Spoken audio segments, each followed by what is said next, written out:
Hello everyone, আমি তমালিকা রয় বলছি। আশা করি আপনারা সবাই ভালো আছেন, আমিও ভালো আছি। ছিল কক্সবাজারের ষষ্ঠ দিনের ব্লগ।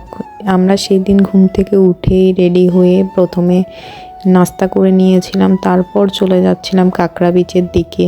দিন হয়েছিল কি, আমরা যে সৈকত ভাইয়ার গাড়িতে যাই, গাড়িটা সেদিন কোনোভাবে নষ্ট হয়ে গিয়েছিল বা কোনো প্রবলেম হয়েছিল, সেই জন্য ভাইয়া আমাদের জন্য এই গাড়িটা ম্যানেজ করে আনে।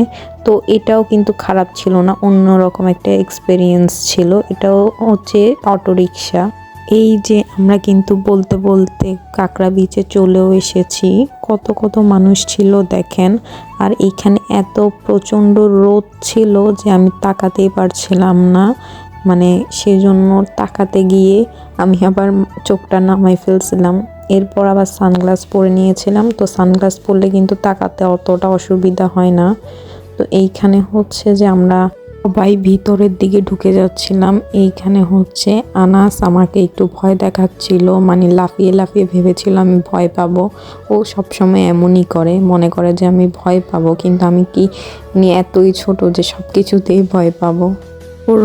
ওরা দুজনেই কিন্তু, আনাস আর আমার ভাই আর ভাইয়ের বন্ধু কিন্তু দুজনেই কাঁকড়া বিচে এসে স্নান করার জন্য নেমে পড়েছে। এটা কিন্তু আমাদের হোটেলের থেকে অনেকটা দূরে ছিল, তো ওদের কোনো দরকারই ছিল না এখানে স্নান করার।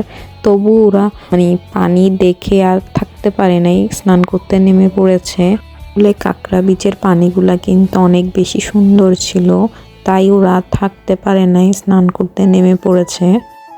আমি দৌড়াই ভিডিও করতেছিলাম। কেন জানেন, কাঁকড়া বিচে নাকি কাঁকড়াগুলা মাটির নিচে থাকে, তো ওইগুলা নাকি রোদের জন্য বের হচ্ছিল না, প্রচণ্ড রোদের তাপের জন্য। তো আমি এগুলাকে বের করে দেখার চেষ্টা করতেছিলাম। আমরা কাঁকড়া বিচে অনেকক্ষণ সময় কাটিয়েছি, অনেকক্ষণই ছিলাম কাঁকড়া বিচে, অনেক ছবি তুলেছি, ভিডিও করেছি। তো অনেকক্ষণ থাকার পর এখন আমরা চলে যাচ্ছিলাম কাঁকড়া বিচ থেকে। আমরা কাঁকড়া বিচ থেকে চলে যাচ্ছিলাম হিমছড়ি ঝর্ণার দিকে। হিমছড়ি ঝর্ণা আমরা এর আগে আরও একবার গিয়েছিলাম, সেই দিন রাত হয়ে যাওয়ার কারণে আমরা খুব একটা উপরে উঠি নাই। তার মধ্যে হচ্ছে শুধুই টিকিট কেটে ওখানে এন্ট্রি নিয়েছিলাম, কিন্তু আমরা কিছুই দেখতে পারি নাই, আবার ব্যাক করেছিলাম। তো আজকে যেহেতু কাঁকড়া বিচ থেকে যাওয়ার পথে হিমছড়ি ঝর্ণাটা পড়বে, তো সময় আছে, এখন আবার হিমছড়ি ঝর্ণার দিকে চলে যাচ্ছিলাম সেই জন্য।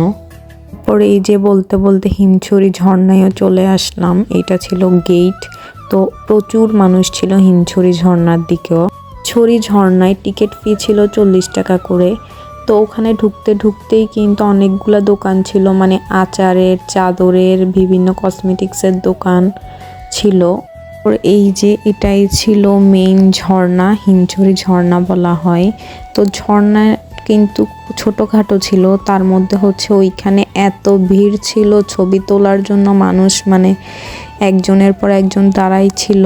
আমি তো ছবি তুলতে লাইন দিয়ে দাঁড়াইছিলাম, তারপরও ছবিগুলা ভালো আসে নাই, অন্যই বেশি মন খারাপ হচ্ছে। ঝর্ণাটা নিচের দিকে ছিল। ঝর্ণা দেখা শেষ করে আমরা কি করছি, উপরের দিকে উঠে গিয়েছিলাম। তো হিমছড়ি ঝর্ণায় উপরে উঠতে গেলে ওইদিকে সিঁড়ি দিয়ে উঠতে হয়, পাহাড় না। তো সিঁড়ি দিয়ে উঠতেও ভাইরে ভাই এত বেশি কষ্ট হয়েছে, আমার সব থেকে বেশি কষ্ট হয়েছে হিমছড়ি ওই পাহাড়ে উঠতে গিয়ে। আমি অর্ধেক উঠছি, সেটাতেই আমার খবর হয়ে গেছে। এরপর দেখেন আমি যতটুকু উঠছি ততটুকু থেকেই কি সুন্দর একটা সি ভিউ পেয়েছিলাম, কত সুন্দর একটা মোমেন্ট। এই মোমেন্টটা পাওয়ার জন্য হলেও তো কষ্টটা সার্থক হয়েছে। আজকের ভিডিওটাই পর্যন্তই। ভালো লাগলে ভিডিওটি লাইক, কমেন্ট, শেয়ার, সাবস্ক্রাইব করবেন। ফেসবুক থেকে দেখে থাকলে ফলো দিবেন, ইউটিউব থেকে দেখে থাকলে সাবস্ক্রাইব করবেন। আমার একটা ইউটিউব চ্যানেলও আছে যার নাম হচ্ছে Tamalika Roy. Thanks for watching this video.